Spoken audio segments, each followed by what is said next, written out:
اللہ نے صحابہ کا سوال بھی ذکر کیا اور جواب بھی. حالانکہ اللہ چاہتے تو جواب ذکر کر دیتے نا, بتا دیتے یہاں, لیکن اللہ نے کیا فرمایا, یسألونک ماذا ینفقون, یہ آپ سے پوچھتے ہیں کہاں خرچ کریں. اللہ نے سوال اس لیے ذکر کیا تاکہ بعد والے لوگوں کو پتا چلے کہ صحابہ اس قسم کے مسئلے بھی پوچھتے تھے علماء سے. آج جو مسئلے پوچھے جا رہے ہیں علماء سے, وہ یہ پڑھنے کو وظیفہ بتاتے ہیں, وہ والا وظیفہ ہے, جن آ گیا ہے, چڑیل آ گئی ہے, بچی کی شادی نہیں ہو رہی, شوہر جو ہے نا قابو میں نہیں آ رہا, بیگم قابو میں نہیں آ رہی, ایسے ایسے فون آتے ہیں صبح شام. فون آ رہا ہے لاہور سے, حضرت بیگم بھاگ گئی, کیا کروں؟ میں نے کہا پولیس کو بتاؤ بھائی, میں کیا کر سکتا ہوں؟ عجیب گھریلو مسائل. ٹھیک ہے, مشورہ لینے کے لیے علماء سے کوئی وہ بھی ہے, لیکن علماء کا اصل کام یہ نہیں ہے, اصل کام یہ نہیں. صحابہ نبی سے اصل جو چیزیں پوچھتے تھے آخرت کے بارے میں, آخرت, دعاؤں کی درخواست بھی یہی ہوتی تھی, زیادہ تر دعا کی درخواست, کیسے حریص تھے کہ موقع ملے اور نبی سے دعا کی درخواست کریں.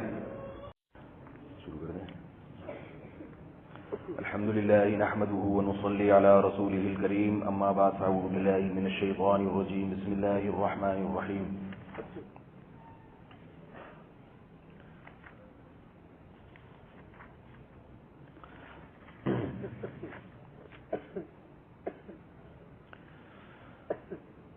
رسولا يتلو عليكم آيات الله مبينات ليخرج الذين آمنوا وعملوا الصالحات من الظلمات إلى النور ومن يؤمن بالله ويعمل صالحا يدخله جنات تجري من تحتها الأنهار خالدين فيها أبدا قد أحسن الله له رزقا. سورہ طلاق کی آیت نمبر 11. پچھلے درس میں یہ بیان ہوا تھا کہ اللہ تعالیٰ نے ہمیں بہت سارے احکامات دیے جس کا اس صورت میں بیان ہوا تھا. تو فرمایا کہ ان احکام پر عمل کرو, اس لیے کہ اللہ تعالیٰ نے تمہاری طرف ایک نصیحت نامہ نازل کیا ہے. تمہارے پاس قانون موجود ہے اور دوسری قوموں کے پاس قانون موجود ہی نہیں ہے, انہیں یہ پتہ ہی نہیں ہے کہ صحیح کیا ہے اور غلط کیا ہے. اگر ان میں کوئی شخص یہ کہتا ہے کہ صحیح یہ ہے تو لوگ پوچھتے ہیں اس کی دلیل کیا ہے, اگر کوئی کہتا ہے یہ غلط ہے تو لوگ پوچھتے ہیں اس کی دلیل کیا ہے. انسان اپنے جیسے انسان کی بات کو مسترد کر سکتا ہے. یورپ اور امریکہ میں جب قانون بنتے ہیں تو لوگ بناتے ہیں, لوگ جب قانون بناتے ہیں اس میں بڑی غلطی یہ ہوتی ہے کہ سب سے پہلے وہ اپنا ذاتی مفاد دیکھتے ہیں. کبھی کوئی قانون بنانے والا ایسا قانون نہیں بنائے گا جس کی زد سب سے پہلے اس کی اپنی ذات پہ پڑتی ہو. سمجھ رہے بات کو؟ اس لیے ان کے جو قوانین ہیں وہ شراب کو حرام نہیں قرار دے سکتے اس لیے کہ وہ خود شراب پیتے ہیں, وہ زنا کو حرام نہیں قرار دے سکتے اس لیے کہ وہ خود زنا کرتے ہیں. وہ اپنے والدین کو گھر میں رکھنے پر قانون نہیں بنا سکتے کہ بوڑھے والدین کو اولڈ ہاؤس میں جمع کرنا جائز نہیں ہے, یہ قانون, کیونکہ ان سب نے اپنے والدین کو اولڈ ہاؤس میں جمع کرایا ہوا ہوتا ہے. تو اللہ یہی بات قرآن میں فرما رہے ہیں کہ اللہ نے تمہارے لیے آسمان سے دین نازل کیا ہے, اس میں اس نے بتا دیا یہ صحیح ہے اور یہ غلط. اب اس میں دو رائے نہیں ہو سکتی کہ اللہ نے جو بتایا وہ صحیح بھی ہو سکتا ہے غلط بھی ہو سکتا ہے. تو ایک احسان اللہ کا کیا ہے کہ اللہ نے ہمیں قرآن کی شکل میں احکام دے دیے. دوسرا احسان یہ ہے کہ اللہ کا نازل کردہ قانون محفوظ ہے, تحریف نہیں ہوئی اس میں. الحمد سے لے کے والناس تک قرآن مجید محفوظ. کتنے فرقے ہیں غیر مسلموں کے پاس, جو ہے نا جو غیر مسلم ہیں ان کے پاس تو ان کا اصل دین محفوظ ہی نہیں ہے. یہودیوں کے پاس جو تورات نازل ہوئی تھی آج اصلی شکل میں موجود ہی نہیں ہے, وہ جانتے ہی نہیں ہے حلال کیا ہے حرام کیا, 2-4 چیزوں کے علاوہ کچھ بھی نہیں جانتے. عیسائیوں کا دین یہودیوں سے بھی زیادہ تحریف ہو گئی اس میں, ان کے پاس ان کی اصل کتاب موجود ہی نہیں. وہ نئے نسخے بھی آتے رہتے ہیں, پھر اتنی ساری قسمیں ہیں اور ان میں اتنا زبردست تضاد ہے, اتنا زبردست کہ وہ خود فیصلہ نہیں کر پاتے. اور تحریف کی بہت بڑی دلیل کیا ہے, اس کے احکامات ایسے ہیں جو فطرت کہتی ہے کہ یہ خدائی احکام نہیں ہو سکتے. انجیل میں لکھا ہے کہ اگر کوئی تمہیں ایک تھپڑ مارے تو دوسرا گال بھی آگے کر دو اس کے. اب یہ لکھنے کی حد تک ٹھیک ہے, بیان کی حد تک بھی ٹھیک ہے, مگر جو بیان کرنے والا ہے وہ خود بھی اس سے کبھی عمل نہیں کرے گا, ناممکن ہے. ایسی ایسی باتیں اس میں. تو اللہ کا احسان کیا, نمبر 1 آسمان سے اس نے ہمارے لیے قرآن کی شکل میں کتاب نازل کی, بڑا احسان. اور دوسرا احسان کیا، اس کی حفاظت اپنے ذمہ لے لی، کیونکہ اب نیا نبی نہیں آئے گا۔ کتنے فرقے مسلمانوں میں بن گئے، گرین چینل، وائٹ چینل، ہری پگڑی، ٹانگیں چوڑی، ٹانگیں پتلی، زور سے آمین، ناشتہ آمین، اور جناب کیا کچھ نہیں بن گیا۔ ہر مسجد ایک نیا فرقہ نظر آتی ہے، مگر قرآن سب جگہ ایک ہی پڑھا جاتا ہے۔ اس میں کوئی کسی میں دم نہیں ہے کہ دائیں سے بائیں کر کے دکھا دے اس کو، کسی میں دم نہیں ہے۔ حرم میں امام تلاوت کرے گا، ایک حرف دائیں بائیں ہوگا، پیچھے سے سینکڑوں لوگ فتح دینا شروع کر دیں گے، سینکڑوں۔ وہ فتح دینے والوں کا مقصد پتہ ہے کیا ہوتا ہے؟ یہ بتانا کہ ہمیں بھی آتا ہے، ورنہ ان کو پتہ ہے کہ اتنے لوگ ہیں، ہمیں کیا ضرورت ہے، ان کے پیچھے حافظ کھڑے ہوئے ہیں۔ لیکن وہاں چونکہ ویڈیو بن رہی ہے نا، ریکارڈنگ ہو رہی ہے، تو ہر آدمی شو مارتا ہے کہ میرا بھی نام آ جائے کسی طریقے سے۔ میں نے پھر گھر آ کے شو مارتے ہیں، میں نے بتایا تھا، گھر آ کے تو شو مارتے ہیں کہ میں نے بتایا تھا۔ تو اللہ کے دو احسان ہیں، انعام ہیں۔ فرمایا کہ قد انزل اللہ الیکم ذکرا، اوپر سے نازل کیا اس نے، اوپر سے۔ اس میں دو رائے نہیں، مولوی صاحب بھی تمہیں اللہ کا حکم بتاتے ہیں، اپنی رائے نہیں دیتے۔ اگر وہ اپنی رائے تمہیں دینا شروع کر دیں، اس کو فالو نہیں کرو، اللہ کا قانون بتائیں گے تو مانو گے، نہیں اپنی رائے نہیں۔ تبھی بعض دفعہ مولوی صاحب جو مسئلہ بتاتے ہیں وہ خود ان کے خلاف بھی جا رہا ہوتا ہے، مجبوری ہوتی ہے، دل تو چاہتا ہے کہ یہ یوں کر کے بتا دیں، لیکن شریعت کیا کہتی ہے؟ نہیں بھائی، اب دل چاہ رہا ہے زکوٰۃ لینے کا، کسی نے آ کے یہ زکوٰۃ آپ پہ لگتی ہے، تو زکوٰۃ کا تو ایک نصاب ہے نا، کس کا حق ہے؟ غریبوں کا۔ تو مولوی صاحب اگر غریب ہوں گے تو کہہ دیں گے، اگر غریب نہیں ہے تو کیا کہیں گے؟ بھائی یہ تو مالداروں کے لیے۔ اگر تھوڑا سا خوف، اللہ کا خوف ہوگا، خوف نہیں ہے پھر تو جو مرضی کرتے پھرو بھائی۔ تو الحمد سے لے کے والناس تک آج لوگ کہتے ہیں، کتنے لوگوں سے ہم نے پوچھا بھائی دین پہ کیوں نہیں چلتے؟ ابے اتنا اختلاف ہے مولویوں میں، وہ کچھ بتاتا ہے، وہ کچھ میں ان سے کہتا ہوں چھوڑو اس اختلاف کو، جو اللہ نے قرآن میں جو باتیں بیان کی اس پر تو آ جاؤ، کم از کم اس پر آ جاؤ، تو اس سے فائدہ پتہ ہے کیا ہوگا؟ یہ خوب ذہن میں رکھیں، جو آدمی یہ کہتا ہے کہ اتنے اختلافات ہیں، اتنے مولوی، وہ ادھر کھینچ رہا ہے، وہ ادھر کھینچ رہا ہے، وہ کہہ رہا ہے یہ دائرہ اسلام سے خارج، وہ کہہ رہا ہے وہ دائرہ اسلام سے خارج، تو جس کو حق سمجھ میں نہیں آ رہا اس کے لیے ایک بہترین نسخہ بتاتا ہوں، الحمد سے لے کے والناس تک اللہ نے قرآن میں جو احکام دیے ہیں بالکل واضح کر کے ان پہ آ جاؤ۔ سوال پیدا ہوتا ہے باقی دین، باقی پھر سمجھ میں خود بخود آ جائے گا۔ کیوں؟ اللہ قرآن میں فرماتے ہیں یا ایھا الذین آمنوا ان تتقوا اللہ یجعل لکم فرقانا، اے ایمان والو اگر تم اللہ سے ڈرو گے، تقوی اختیار کرو گے تو اللہ تمہارے لیے فرقان پیدا کر دے گا۔ فرقان کی ڈیفینیشن کیا ہے؟ حق اور باطل کو سمجھنے کی صلاحیت، حق کو باطل سے چھانٹنے کی صلاحیت۔ جیسے آٹے چھنی میں چھانا جاتا ہے نا، اوپر کچرا رہ جاتا ہے اور بالکل آٹا نکل کے الگ چلا جاتا ہے، اللہ ایسی صلاحیت پیدا کر دیں گے، تمہیں خود بخود پتہ چلنا شروع ہو جائے گا صحیح مولانا صاحب کون ہے اور غلط مولانا صاحب کون ہے۔ یہ صلاحیت تمہارے اندر، یہ ایسے سافٹ ویئر تمہارے اندر پیدا ہو جائیں گے، خود بخود یہ صلاحیت ہوگی۔ پہلے قدم تو بڑھاؤ، دین کی طرف آنے کی کوشش ہی نہیں کر رہا ہے، بیٹھا بیٹھا بس کہتا رہے سب مولوی ایسے ہے، سب ایسے ہی ہوتے، تم آؤ تو صحیح، جو اللہ نے قرآن میں موٹی موٹی باتیں بتائی ہیں ان پر تو آ جاؤ، ان باتوں پہ آؤ گے تو باقی انشاءاللہ خود بخود سمجھ میں آئیں گی، تمہیں چھانٹنا آسان ہو جائے گا کون علماء برحق ہیں اور کون اہل باطل میں سے، یہ سب پتہ چل جائے گا تمہیں۔ اگر اس طرح نہیں آتے تمہیں پتہ ہی نہیں چلے گا، کیونکہ تمہارے اندر حق اور باطل کو چھاننے کی صلاحیت ہی پیدا نہیں ہوگی۔ تو اس لیے اس طرف آ جاؤ۔ اب وہ قرآن کے جو موٹے احکام ہیں جو سب مانتے ہیں، ان میں سب سے پہلے وہ احکام تو میں بیان کرتا رہتا ہوں نا اپنے، ابھی میں زیادہ تفصیل میں نہیں جاؤں گا، بیان کا پھر موضوع پورا ادھر ہی چلا جائے گا۔ سب سے پہلے ہم سورہ فاتحہ پڑھتے ہیں کہ نہیں پڑھتے؟ الحمدللہ رب العالمین الرحمن الرحیم مالک یوم الدین ایاک نعبد و ایاک نستعین، اے اللہ صرف تیری عبادت اور صرف تجھ سے مدد مانگیں گے۔ نہیں آ رہی میرا خیال؟ اب یا رسول اللہ مدد، یا علی مدد، یا غوث اعظم مدد، یا فلاں مدد، سب پہ تلوار چل گئی کہ نہیں چل گئی؟ سب یہاں کون سی مدد مراد ہے یہ ایک الگ موضوع ہے۔ بعض لوگ کہتے ہیں پولیس سے بھی تو مدد مانگتے ہو، وہ الگ قسم کی مدد ہے، وہ اسباب کے تحت ہے، اور یہ والی جو مدد ہے یہ اسباب سے ہٹ کر ہے۔ اگر کوئی مشرک یہ کہے کہ پولیس سے بھی تو مدد مانگتے ہو، آپ اس کو کہیں یہ اسباب سے ہٹ کر والی مدد اور اسباب والی مدد میں فرق ہے، وہ کہیں یہ فرق تو تمہارے مولویوں کا نکالا ہوا ہے، فوراً اس سے سوال کرو. پھر یہ جو ایاک نعبد ہے صرف تجھی سے مدد مانگتے ہیں, تو پھر آپ بتاتے ہیں اس سے کیا مراد ہے؟ نہ ہمیں تفصیل کرنے دے رہے ہیں, نہ خود کوئی تفصیل بیان کر رہے ہیں. پھر اس آیت کا مطلب کیا ہے؟ سب سے پہلے کلمہ توحید لا الہ الا اللہ, اللہ کے سوا کوئی عبادت کے لائق نہیں. قرآن نے بیان کیا, بار بار بیان کیا, مسئلہ بہت وضاحت سے, غیر اللہ کو پکارنا نہیں ہے. اس کے بعد آگے پھر اللہ نے انعام یافتہ لوگوں کا راستہ بیان کیا. پھر احکام جو شروع کیا, الف لام میم ذالک الکتاب لا ریب فیہ ھدی للمتقین, یہ ہدایت ہے متقین کے لیے. تقوی والے کون لوگ ہیں؟ الذین یؤمنون بالغیب, سب سے پہلے آخرت پر ایمان. تو اس میں تو کوئی کچھ بھی نہیں لگتا, دل کا یقین کر لو بھئی آخرت ہے.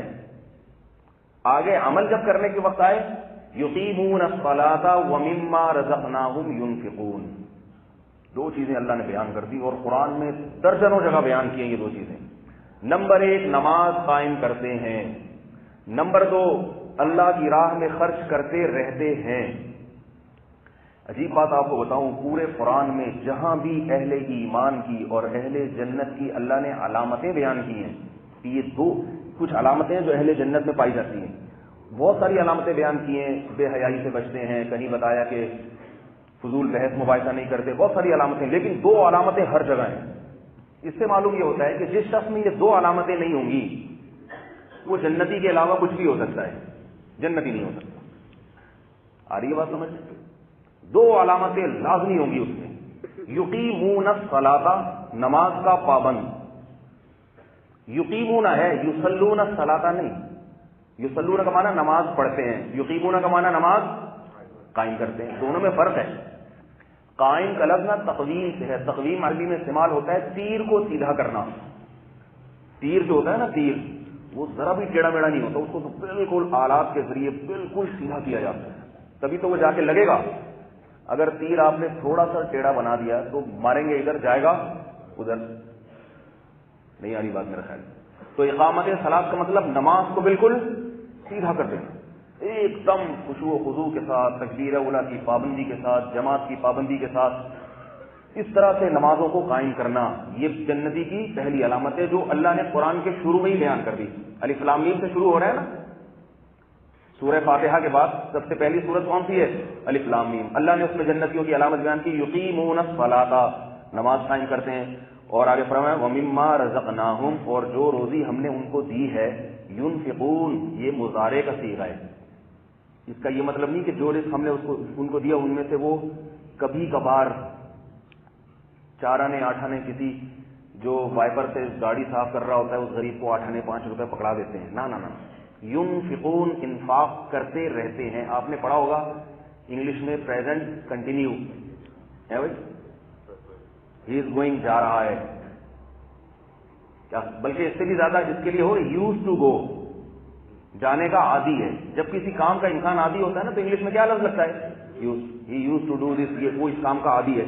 تو ینفقون کا مطلب کیا ہوگا؟ وہ خرچ کرنے کے عادی, یوز ٹو ہو چکے ہیں, وہ لت پڑ گئی ہے ان کو خرچ کرنے کی. اللہ کے لیے, اللہ کو خوش کرنے کے لیے جیب سے پیسہ خرچ کرنے کی لت پڑ گئی ہے. جیسے کسی کو نشہ ہو جاتا ہے نا شراب کا, لوگ کہتے ہیں چھوڑ دیں, کہہ رہے ہیں چھوڑنا چاہتا ہوں لیکن لت پڑ گئی ہے, کہتے ہیں کہ نہیں کہتے؟ کوئی چرس کا عادی ہوتا ہے, لوگ کہتے ہیں چھوڑ دے, وہ کہتا ہے میں مانتا ہوں اس کا نقصان ہے, بڑی نقصان دہ چیز ہے, لیکن کیا کروں, لت پڑ گئی ہے, سگریٹ کی لت پڑ گئی ہے. تو اللہ کیا فرماتے ہیں, ان لوگوں کو اللہ کی راہ میں خرچ کرنے کی لت پڑ جاتی ہے. سرًا وعلانیۃً کے الفاظ استعمال کیے, لوگوں کے سامنے بھی اور چھپا کے بھی. سرًا وعلانیۃً, باللیل والنہار کا لفظ, دن میں بھی رات میں بھی. جب کسی کام کی کسی کو لت پڑ جائے, اور لت پڑنے کی بھی 2 قسمیں ہوتی ہیں. لت پڑنا سمجھتے ہیں بھائی, یہاں تبلیغ والے بھی بیٹھے ہیں, پشتو جانتے ہیں ماشاءاللہ, اردو کا یہ لفظ سمجھتے ہیں لت پڑنا, نہیں سمجھتے میرا خیال ہے. کہتے ہیں نا لت پڑ گئی ہے, عادت پڑ گئی. عادت کا لفظ تھوڑا ہلکا ہے, لت کا لفظ بھاری ہے ذرا.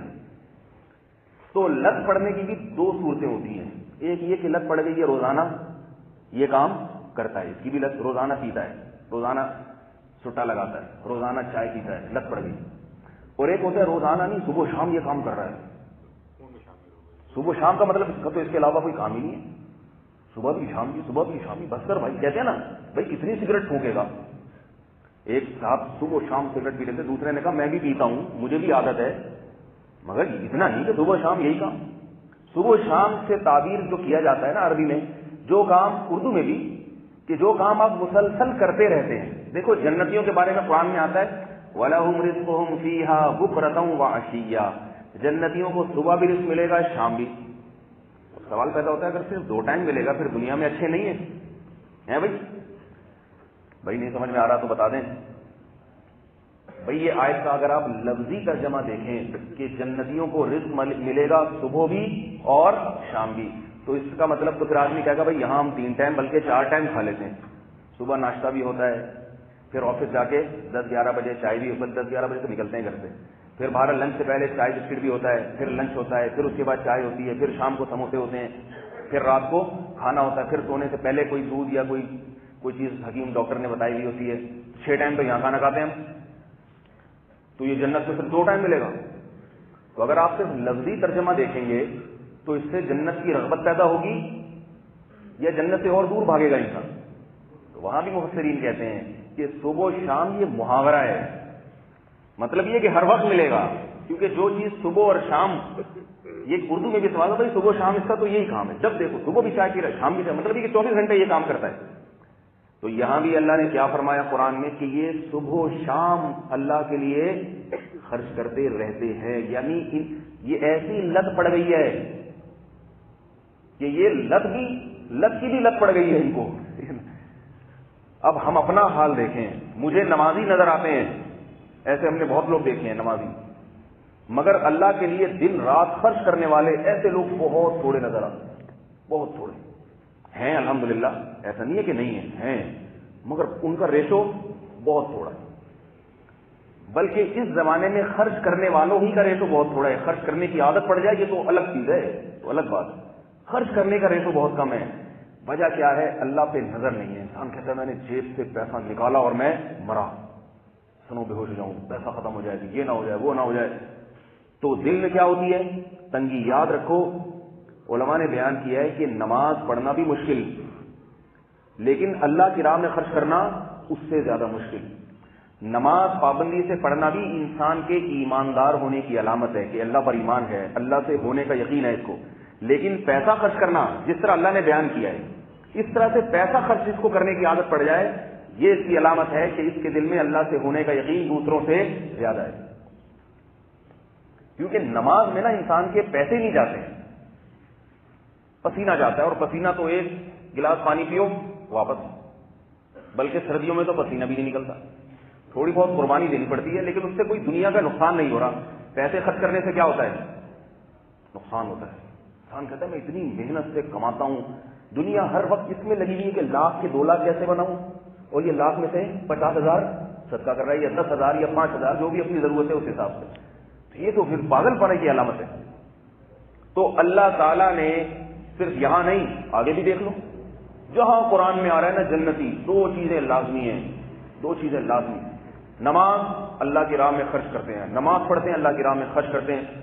ہم جمعے کے دن سورہ سجدہ پڑھتا ہوں نا فجر کی نماز میں, اس میں جو سجدے والی آیت ہے, اس کے بعد سجدے والی آیت کے بعد کیا آتا ہے؟ تتجافى جنوبهم عن المضاجع يدعون ربهم خوفا وطمعا ومما رزقناهم ينفقون. فرمایا ہمارے نیک بندے وہ ہیں جن کے پہلو رات کو بستروں سے جدا ہو جاتے ہیں. نماز کا ذکر آگے, تہجد کی نماز بھی تو نماز ہے نا. نماز سے مراد چاہے فرض ہو, چاہے تہجد ہو, چاہے نفل ہو, چاہے اشراق ہو, لیکن ان کو نماز کی عادت ہوتی ہے. تو فرمایا تتجافى جنوبهم, ان کے پہلو رات کو ان کے بستروں سے الگ.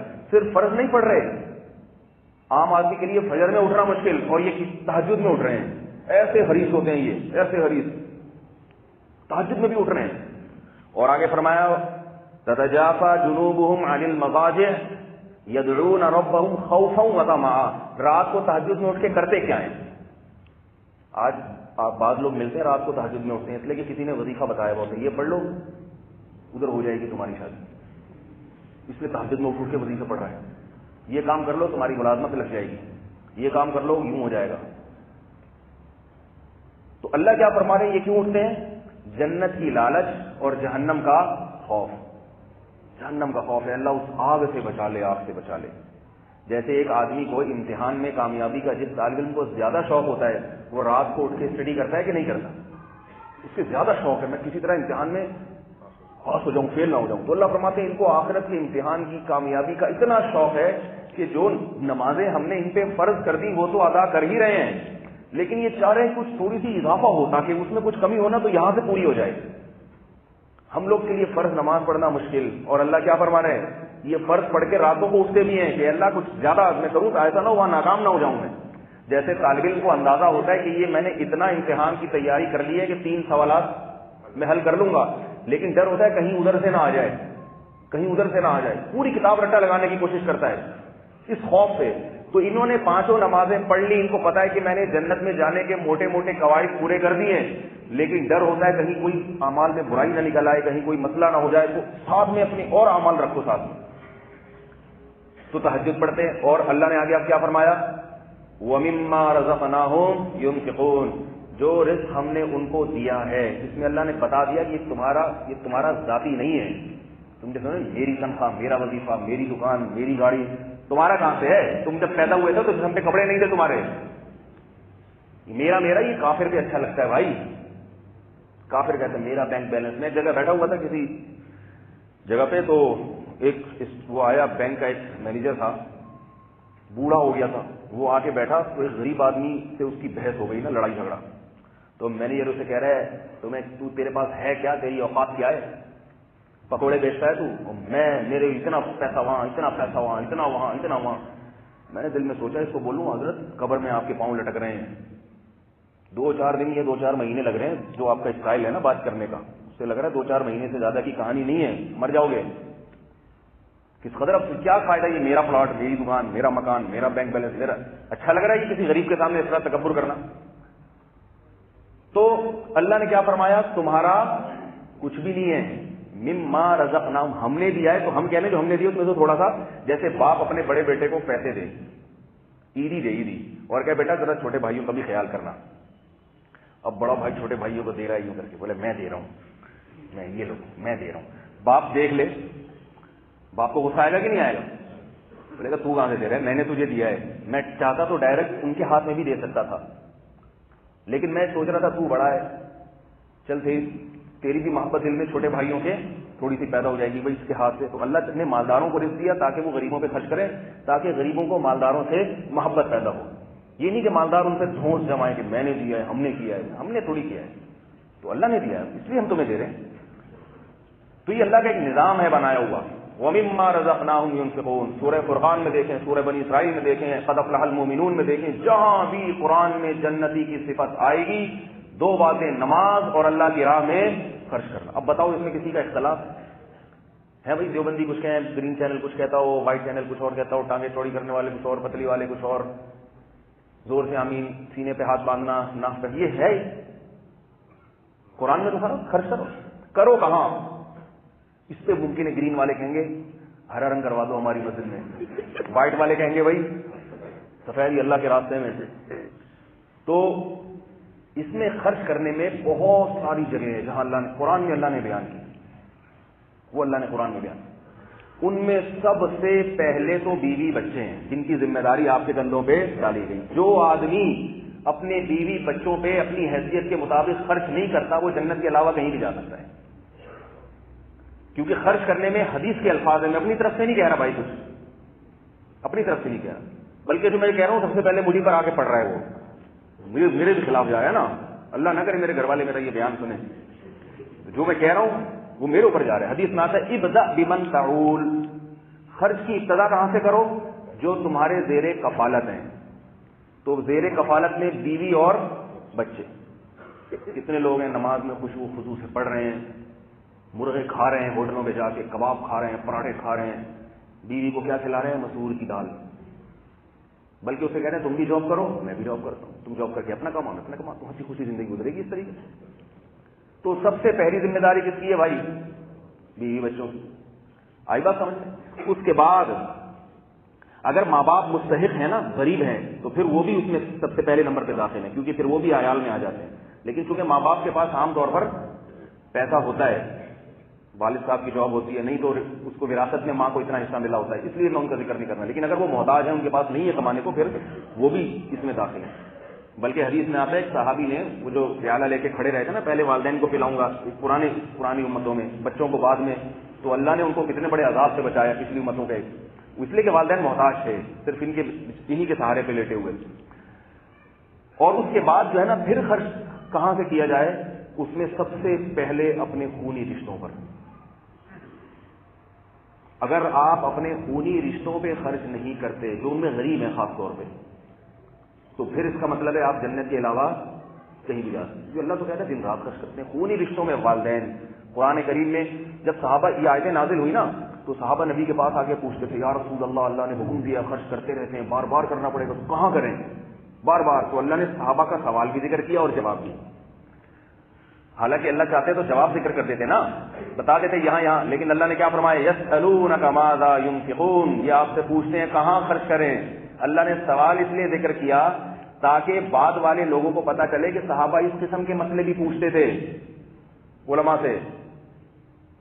آج جو مسئلے پوچھے جا رہے ہیں علماء سے، وہ یہ پڑھنے کو وظیفہ بتاتے ہیں، وہ والا وظیفہ ہے، جن آ گیا ہے، چڑیل آ گئی ہے، بچی کی شادی نہیں ہو رہی، شوہر جو ہے نا قابو میں نہیں آ رہا، بیگم قابو میں نہیں آ رہی، ایسے ایسے فون آتے ہیں صبح شام. فون آ رہا ہے لاہور سے، حضرت بیگم بھاگ گئی، کیا کروں؟ میں نے کہا پولیس کو بتاؤ بھائی، میں کیا کر سکتا ہوں؟ عجیب گھریلو مسائل. ٹھیک ہے، مشورہ لینے کے لیے علماء سے کوئی وہ بھی ہے، لیکن علماء کا اصل کام یہ نہیں ہے، اصل کام یہ نہیں. صحابہ نبی سے اصل جو چیزیں پوچھتے تھے آخرت کے بارے میں، آخرت، دعاؤں کی درخواست بھی یہی ہوتی تھی. زیادہ تر دعا کی درخواست، کیسے حریص تھے کہ موقع ملے اور نبی سے دعا کی درخواست کریں. آپ صلی اللہ علیہ وسلم ایک مجمع میں بیان فرما رہے ہیں صحابہ سے، اور فرما رہے ہیں کہ میری امت کے 70,000 لوگ بغیر حساب کتاب کے جنت میں داخل ہوں گے. یہ وہ لوگ ہیں جو تعویذ گنڈوں سے بچتے تھے اور اللہ پہ توکل کرتے تھے. پوری حدیث ایسے میں چھوٹا ٹکڑا سنایا ہے. تو یہ بالکل ایسے جو اللہ پہ کامل اعتماد، جن کو اللہ سے ہونے کا یقین 100% ان کے دلوں میں بیٹھ گیا تھا. جب آپ نے یہ فرمایا تو فوراً حضرت عکاشہ کھڑے ہوئے، یا رسول اللہ دعا فرما دیں میں بھی انہی میں سے ایک ہوں. کیسی ہرس تھی نا جنت کی. آج کل لوگ جو ہے نا یہ دعا نہیں کرواتے، مولوی صاحب دعا کریں اللہ مجھے جنت میں لے جائے، دعا کریں میرے گناہ چھوڑ جائیں. آج کل وہ جاب کی دعا، یہ بھی جائز ہے، یہ نہ کہ یہ ناجائز نہیں ہے، یہ بھی جائز ہے، اور اس کی دعا علماء اگر دعا کرتے ہیں تو اس کی فائدہ ہوتا ہے، اس سے برکت ہوتی ہے. میں یہ نہیں کہہ رہا کہ یہ چھوڑ دیں، زیادہ توجہ آخرت کی طرف. تو حضرت عکاشہ کھڑے ہوئے، فرمایا یا رسول اللہ آپ دعا فرما دیں کہ میں بھی انہی میں سے ایک ہوں. آپ صلی اللہ علیہ وسلم فرمایا اللہم اجعل عکاشۃ منہم، اے اللہ عکاشہ کو بھی انہی میں سے کر دے. جب ایک صحابی نے دیکھا یہ تو بڑی دعائیں ہو رہی، وہی دوسرے صحابی کھڑے ہوئے، یا رسول اللہ میرے لیے بھی دعا کر دیں میں بھی انہی میں سے ہوں. آپ نے کیا فرمایا؟ سبقت بہا عکاشہ، عکاشہ تم سے سبقت لے گئے. شاید آپ صلی اللہ علیہ وسلم کو وحی کے ذریعے علم ہو گیا ہوگا نا کہ بھائی اس وقت جو پہل کرے گا اس کی دعا، کیونکہ یہ اس کی حرص کی علامت ہے کہ اس میں زیادہ شوق ہے جنت میں جانے کا. تو فرمایا کہ عکاشہ سبقت لے گئے. تو دو علامتیں یاد رہیں گی میرے بھائی، نماز کی کثرت اور اللہ کی راہ میں خرچ کرنے کی لت پڑ جانا، دن میں بھی رات میں بھی. اچھا قرآن میں خرچ کرنے کے بارے میں نا خرچ کرنے والے کی دو صفتیں بیان کی ہیں، سرًا وعلانیتاً، لوگوں کو دکھا کے بھی. بھائی کوئی سو رہا ہو نا اس کا کان تھوڑا سا یوں کر کے گھما دیا کریں جاگ جائے، تاکہ مجمع میں کچھ لوگ ادھر بھی سو رہے ہیں ادھر بھی سو رہے ہیں، تو کوئی بھی سوتا ہو نا تو دوسرے کو چاہیے تھوڑا سا یوں کر کے جگا. تو سرًا وعلانیتاً اللہ فرماتے ہیں لوگوں کو دکھا کے بھی خرچ کرتے ہیں اور چھپا کے بھی خرچ کرتے ہیں. سوال پیدا ہوتا ہے چھپا کے خرچ کرنا تو سمجھ میں آتا ہے بھائی، اس میں تو اخلاص زیادہ ہے، دکھا کے کیوں کرتے ہیں؟ اس کا حکم شریعت نے اس لیے دیا کہ دکھا کے بھی کیا کرو. کنجوسوں کو عبرت ہوگی، سمجھ آ رہی ہے بات؟ کنجوس کہیں گے یہ اتنا خرچ کر دیتا ہے پھر بھی زندہ ہے، پھر بھی کھا رہا ہے، پھر بھی اللہ اس کے رزق میں برکت دے رہے ہیں، پھر بھی کھا رہا ہے. تو اس کا مطلب ہے کھلانے والا مرتا نہیں ہے، کھلانے والے کی رزق میں کمی نہیں ہوتی، تو وہ بھی تھوڑا تھوڑا آہستہ آہستہ اس کی جیب سے بھی چونی اٹھنی نکلنا شروع ہو جائے گی.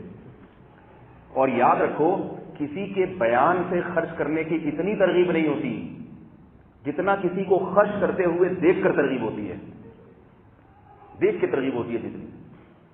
تو اللہ نے یہ دو صفت، میں یاد کر رہا تھا کہ اس میں اللہ نے کیا بیان کیا؟ سب سے پہلے والدین، مستحقین والدین، پھر بھائی اور بہنوں کا نمبر آتا ہے، پھر چچا داد پھوپھیزاد کا نمبر آتا ہے، پھوپھی خالہ کا نمبر آتا ہے، ان میں بھی خرچ کریں. اس کے علاوہ دینی مدارس ہیں، مسجدیں ہیں، یاد رکھو جو کسی کے محلے کی جو مسجد ہوتی ہے نا، اس مسجد کی تمام تر ذمہ داری کس پر ہوتی ہے؟ محلے والوں پر ہوتی ہے. ہر مسجد میں امام چندے کے گھنٹوں گھنٹوں اعلان کرتے، پھر جا کے ایک پنکھا لگتا ہے یاد. ہر مسجد میں امام صاحب جمعے کے بعد کچھ کھول لے کے کھڑے ہوں گے، بتاؤ بھائی یہاں یہ لگانا ہے، وہاں وہ لگانا ہے. 6 مہینے تک مانگتے رہیں گے، کوئی 5 روپے ڈال کے جا رہا ہے، کوئی 10 روپے ڈال کے جا رہا ہے. اللہ کے بندو، جیسے اپنے گھر میں جب تمہارا کوئی پنکھا خراب ہوتا ہے یا کوئی مسئلہ خراب ہوتا ہے تو کیا چندہ کرواتے ہو؟ فوراً اپنی ذمہ داری سمجھتے ہو نا. سعودی عرب میں کتنا اچھا معمول ہے. وہاں مجھے کئی لوگوں نے بتایا کہ سعودی عرب میں ایسا ہوتا ہے، جب کوئی شیخ صاحب نماز پڑھنے آتے ہیں نا، نمازی لوگ، مسجد کا اے سی خراب ہے، امام چندے کا اعلان نہیں کرتا کبھی بھی. شیخ صاحب کوئی بھی آ کے دیکھتا ہوں اے سی خراب ہے، وہ فوراً کوشش کرتا ہے کہ یہ میرے کھاتے میں چلا جائے ایئر کنڈیشن، یہ میرے کھاتے، کیونکہ جتنے نمازیوں کو ٹھنڈک پہنچے گی ثواب کس کو ملے گا؟ مجھے. وہ فوراً جناب اے سی والے کو فون کرے گا، بھائی یہ پیسے لے لے اور یہاں اے سی لگا کے چلا جائے. ہمارے یہاں تو اے سی نہیں ہے. ایک دفعہ میں نے اے سی کی بات کر دی تھی، اے سی کی تیسی ہو گئی تھی. میں نے خواہش ظاہر کی تھی کہ بھائی رمضان میں شدید ترین گرمی ہوتی ہے، پورے سال نہیں، صرف رمضان کے لیے جو اندر کا ہال ہے اس کو اگر ہم ایئر ٹائٹ کر کے ایئر کنڈیشن لگا دیں، کم از کم تراویح میں لوگ بے ہوش نہیں ہوں. کتنی شدید گرمی، اور اس سال پیش ہوئی ہے کہ اس سے بھی زیادہ گرمی ہوگی. تو لوگ حیران اٹھا ہو کیسی باتیں کر رہے تھی. تو میں نے چھوڑ دیا، میں نے کہا رہنے دو بھائی. انتظامیہ کو جا کے نا لوگوں نے چونکے لگائے، کس قسم کا امام لے کر آ گئے، کیا کر رہے ہو بھائی؟ گھروں میں اے سی لگ رہا ہے نہیں لگ رہا سب کے؟ تو اگر مسجد میں ہو جائے، ٹھنڈک ہو جائے، اتنی خوشی ہو. تو وہ وہاں اب چندے پہ چندہ، پھر لوگ کہتے ہیں مولوی ہر وقت مانگتے رہتے ہیں، ہر وقت مانگتے رہتے ہیں. تو آپ نے تو منگتا بنایا ہے ان کو، ہر وقت جو ہے نا بھیک کی طرح وہ مانگ. نل کا ٹوٹ گیا. میں نے یہاں ایک دفعہ 4 سال پہلے اعلان کیا، بھائی وضو خانے میں یہ گڑبڑ ہو رہی ہے، پانی نہیں ہے وغیرہ وغیرہ. تو میں نے اعلان کر دیا بھائی ذرا کر دو، چندہ بندہ کر دو. نہیں ہوا. لوگ پھر ایسے مولوی کو دیتے ہیں تو بس کھال ادھیڑے، عادت پڑ گئی ہے لوگوں کو. شرافت سے اعلان کرو، کوئی دیتا ہی نہیں. تو میں نے اعلان کیا بھائی یہاں یہ کر دو، کوئی لا ہی نہیں رہا پیسے. پھر میں نے کہا بھائی اگلے آئندہ اپنے گھر سے وضو کر کے آئیں، لوٹے ساتھ لے کے آئیں. کوئی میرے تو گھر میں نل کا لگا ہوا ہے، اللہ کا شکر ہے. پھر یہاں ریت کی بجری ڈلوانی تھی، بارش میں پانی جمع ہو جاتا ہے، وہ چندوں پہ اعلان کر کے تھک گئے. ریت کی 2-3 ٹرک لانے، وہ کوئی لا کے نہیں دے رہا. پھر ہم نے اعلان کیا بھائی ٹھیک ہے کشتیوں کا انتظام کر دو، پانی کھڑا ہو جاتا ہے کشتیوں پہ آیا کرو. پھر کسی کو 2-4 لوگوں کو غیرت آئی، یہ تو بہت غلط ہو رہا ہے. پھر یہ قریب میں مدرسہ ہے یہاں، تو وہ مدرسے کے محتم میں نے کہا کہ بھائی بیت الخلاء ہی نہیں ہے مدرسے میں بچوں کو، وہ اعلان وہ نہیں ہو رہے. پھر میں نے کہا بھائی ہر بچہ اپنے گھر میں ہگائی متائی کے لیے لے جائے کرو، ایک بچہ اپنے ذمہ لے لو، کیونکہ کھا تو رہا ہے نا. وہ گاؤں گلگت سے آیا ہے، کوئی چترال سے آیا ہوا ہے، اب وہ کھانے کے بعد کیا چترال جائے گا؟ کوئی قضائے حاجت کے لیے گلگت جائے گا کیا؟ اس کے لیے پھر آپ لوگ انتظام کرو. آپ کے محلے میں قرآن پڑھایا جا رہا ہے تو اچھا ہے، آپ کے محلے میں برکت ہوگی، لوگ علم دین کے لیے دور دور سے آئے گئے. تو یہ میں جو باتیں کر رہا ہوں میں اپنے آپ کو بھی اس میں شریک کر رہا ہوں. یہ نہیں سمجھے کہ میں آپ کو نصیحت کر رہا ہوں، ہم سب ایک جیسے ہیں، سب ایک. میں اس لیے کہہ رہا ہوں کہ اللہ مجھے بھی توفیق عطا فرمائے، مجھے بھی خرچ کرنے والا بنائے اللہ تعالیٰ. تو دینی مدارس ہیں، مساجد ہیں، رشتہ دار ہیں، کوئی بہن بیوہ ہو گئی ہے، طلاق ہو گئی ہے، بیچاری کا شوہر نہیں رہا، بھائی ایسے دستبرداری کا اعلان کرتے ہیں نا، ادھر ہی رہنا اسی گھر میں، ادھر نہیں آنا، ادھر نہیں آنا. کیوں ایسا کر رہے ہو بھائی؟ تمہارا خون ہے، تمہارا خون ہے. کتنا عرصہ بہن بھائی بچپن میں ایک بستر پہ پل کے جوان ہوتے ہیں، ایک برتن میں کھانا کھاتے ہیں، ایک چھاتی سے دودھ پیا، کتنا قریبی رشتہ. اور جب اس کو بیچاری کو ضرورت پڑ گئی، طلاق ہو گئی، کوئی مسئلہ ہو گیا، بھائی کہتے ہیں یہ بچے بھی خود ہی پالو، جاب کرو، جاؤ جاؤ، نہیں رکھتا. تو پھر اللہ بھی دلوں کو تنگ کر دیتے ہیں. دلوں اللہ دولت تو دیتے ہیں، جیسے اللہ نے یہودیوں کو دولت بہت دی، مگر اس کے باوجود اللہ نے قرآن میں کیا فرمایا؟ غلت ایدیہم، ان کے ہاتھ اور ان کے دلوں کو میں نے تنگ کر دیا. ایسے 1-1 روپے پہ نا گنتے رہتے ہیں سارا دن بیٹھ کے. یہی ہو رہا ہے کہ خرچ کرنے کا جذبہ ختم. تو اللہ تعالیٰ نے جو ہے وہ دلوں کو تنگ کر دیا. ہر وقت دولت پہ رالے ٹپکتی ہیں، میرا پیسہ یہ ادھر نہ چلا جائے، ادھر نہ چلا جائے. تھوڑی تھوڑی پیسوں کا نقصان ہوتا ہے، اتنا روتے ہیں. خرچ کرنے والے کے دل کو اللہ تعالیٰ بڑا بنا دیتے ہیں. تو اور ایک اور خرچ کرنے کا موقع ہے، یہ آپ سمجھیں گے میں اپنے لیے کہہ رہا ہوں. ہمارے حضرت نے ایک دفعہ ایک مسئلہ بیان کیا کہ علماء پہ خرچ کیا کریں. تو حضرت نے فرمایا یہ مسئلہ میں نے 20 سال سے اس لیے بیان نہیں کیا کہ لوگ کہیں گے شاید اپنے بارے میں کہہ رہے ہیں. پھر حضرت نے فرمایا میں نے اللہ سے اس پہ توبہ استغفار کیا کہ لوگوں کے تانے کے خوف سے میں لوگوں کو صحیح مسئلہ نہیں بتا رہا ہوں. آئی بات سمجھ میں کہ لوگ کیا تانا دیں گے. تو ہمارے حضرت کے پاس تو اللہ نے بہت دولت دی تھی، بہت پیسہ دیا تھا. تو ایک مصرف علماء بھی ہیں. سمجھ میں آ رہی بات؟ میں نہیں ہوں کیونکہ میرے پاس اللہ کا دیا الحمدللہ بہت کچھ ہے. لیکن اگر آپ کے علم میں کوئی عالم ہے جو دین کے کام میں لگا ہوا ہے تو یہ بھی آپ کی ذمہ داری ہے، کیونکہ حکومت کی طرف سے ہر طبقے کو وظیفہ ملتا ہے، ہر طبقے کو اچھی جاب ملتی ہے. جو علماء بیچارے 20-20 سال مدرسوں میں لگا کے علم کے سمندر بن چکے ہوتے ہیں، ان کے وظیفے جا کے دیکھو، تنخواہیں جا کے دیکھو بیچاروں. پنجاب میں ایک عالم ہے، وہ مجھے اپنا واقعہ بتا رہے تھے کہ کہہ رہے میں 6 سال کی عمر سے نا علم دین حاصل کرنے میں لگ گیا. والدین نے منع کیا، میں نے والدین کی نہیں مانی، میں نے کہا مجھے علم کا شوق. بچے تھے بالکل، یعنی 6 سال میں تو والدین نے لگا دیا تھا ان کو، قرآن حفظ کروا دیا. اس کے بعد 12-13 سال کی عمر میں والدین راضی نہیں تھے، لیکن کہہ رہے میں لگ گیا. میں نے کہا میں پڑھوں گا. کہہ رہے میں پڑھتا رہا اور 10,000 حدیثیں دور حدیث میں زبانی یاد کی سند کے ساتھ. کتنے بڑے عالم. کہہ رہے اب میں اتنا بڑا مولوی بن گیا. میں نے کہا مدرسے میں پڑھاتا ہوں، تو مدرسے والے نے 6 مہینے تک تو وظیفہ ہی نہیں دیا. یہ تو مدرسے کے جو محتمم ہے نا، سوائے چند ایک کو چھوڑ کر وہ کیا کرتے ہیں، مدرسے کو نا دکان کے طور پہ استعمال کرتے ہیں. بچے بیٹھے ہوئے ہیں فلاں مختلف ملکوں سے آئے ہوئے، مختلف جگہوں سے آئے ہوئے، ان کو دیکھ دیکھ کے لوگ چندہ دے رہے ہیں، اور محتمم صاحب کیا کر رہے ہیں، کھا رہے ہیں مزے سے. اور کیا کر رہے ہیں کہ وہ اور جناب وہ مدرسہ ایک اور لے لیں گے. یہ نہیں کہ جو ہیں پہلے ان کو تو کم از کم پیٹ بھر کے کھلا دو، جو اساتذہ ہیں ان کو تو صحیح طرح سے. ایک قریب میں ایک مدرسہ ہے، وہاں ایک محتمم نہیں، ایک مدرسے کے استاد مجھ سے ملے، عالم. ان کو محتمم صاحب نے گھر دیا ہوا تھا 1 کمرے کا، اور ان بیچاروں کی اتفاق سے 2 بیویاں تھیں. 1 کمرے میں دونوں بیویوں کو رکھا ہوا، درمیان میں ایک پردہ ڈالا ہوا، الگ الگ پورشن بنائے ہوئے. میں نے پوچھا 2 کو آپ کیسے کھلاتے ہیں؟ انہوں نے کہا 4,000 روپے مدرسے سے وظیفہ ملتا ہے، اور مدرسے کا محتمم کروڑ پتی ہے. نہیں آ رہی میرا خیال ہے. کتنا وظیفہ مل رہا ہے؟ 4,000 وظیفہ. اس میں بیچارے 2 بیویوں کو پال رہے ہیں. میں نے کہا یہ 4 میں تو ناممکن ہے. کرتے کیا؟ انہوں نے کہا ناشتہ نہیں کرتے، رات کی بچی کی روٹی صبح پانی میں ڈبو کے کھاتے ہیں. یہ عالم. میں نے کہا اس کو محتمم کو جا کے پکڑو. بولو کیا کر رہے ہو میرے ساتھ، کیا سلوک ہو رہا ہے؟ یا تو چلو چندہ نہ آتا ہوں، چندہ دبا کے آ رہا ہے تسلی کے ساتھ. پھر وہی ہوا، میں نے ان کو خود مشورہ دیا. میں نے کہا چھوڑ دو اس مدرسے کو. کہہ رہے ہیں اور جگہ نہیں ملے گی کہیں. میں نے کہا چھوڑ دو، اس کالج میں وہ کسی یونیورسٹی میں پڑھا رہے ہیں. وہ کیا کر رہے ہیں؟ میں نے کہا پہلے بیوی بچوں کو تو پالو، یہ یہی کل جو ہے نا گھر سے مار کے باہر نکال دیں گے.